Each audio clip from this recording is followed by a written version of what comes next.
పనికి మాలిన పాకిస్తాన్, పనికి రాని పాకిస్తాన్, పని రాని పాకిస్తాన్. ఎన్ని రోజులు మన పక్క దేశం పైన ఇది ఒక ఇండియన్స్ గా ఉంటుండే ఈ టైప్ ఆఫ్ ఆలోచన. కాకపోతే ఇప్పుడు ఐసీసీకి కూడా ఇదే టైప్ ఆఫ్ ఆలోచన వచ్చేసింది.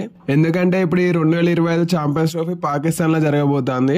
అందుకోసం వాళ్ళకు 100 కోట్లకు పైగా ఇచ్చారు. ఎందుకంటే స్టేడియాలు రెనోవేట్ చేయమని. పాకిస్తాన్ లో ఏమో 10-15 స్టేడియాలు లేవు, 3 స్టేడియాలు ఉన్నాయి. ఒకటి రావలపిండి, ఒకటి కరాచీ, ఒకటి లాహోర్. మొత్తం 3 స్టేడియాలు. ఈ 3 స్టేడియాలని రినోవేట్ చేయాలి.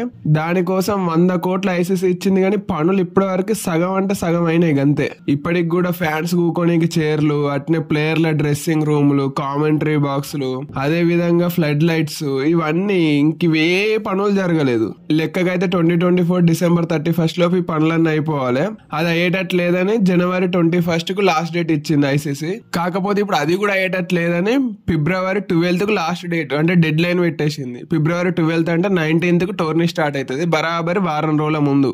టోర్నీ స్టార్టింగ్ కు వారం రోజుల ముందు జట్లే వస్తాయి. కాకపోతే వీళ్ళు అప్పటి వరకు కూడా ఇంకా మరి స్టేడియాలని రినోవేట్ చేసి కంప్లీట్ చేస్తారా చేయరా అనేది తెలియదు. ఒకవేళ వాళ్ళు కనుక స్టేడియాలని రినోవేట్ చేయలేకపోతే ఇండియా మ్యాచ్లతో పాటు అన్ని మ్యాచ్లు కూడా దుబాయ్లో జరుగుతాయి.